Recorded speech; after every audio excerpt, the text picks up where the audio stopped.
guys, welcome back to my channel, and today we're gonna be cooking puso sa saging sisig. But before that, please do not forget to like, share, comment, and subscribe on my channel, Barbz Kitchen.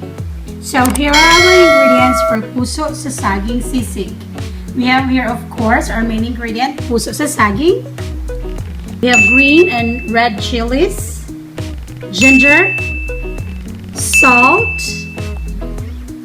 liquid seasoning or soy sauce, calamansi juice, and cream.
Here are the ingredients for our banana flowers Okoy or banana flowers fritters. Wow! We have here the banana flowers.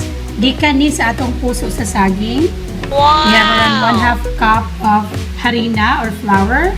And for our pampalasa, I have here my salt, black pepper, and cumin powder. If you have no cumin powder, guys, you can use whatever pampalasa nga naaning nyo karon. And of course, our water.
guys, so here are our finished products of our saging episode today. We have our Sisig Puso saging. Wow! We also have our Okoy Buwak sa saging. Wow! And I hope you enjoy watching and making this video. And I would like to shout out my friend Corazon Rabino. Nagnaning din siya ma-healthy, guys. She's been doing exercise lately. Wow! And very healthy na siya karon. She's very slim na. Wow! And I hope Corazon, Kuradang, imo ning sundon nga recipe. This recipe is for you. Alright guys, before we go, please do not forget to like, comment, share, and subscribe to my channel, Barbz Kitchen. Simple, quick, cost-efficient recipes. Do not forget, only at Barbz Kitchen. Bye!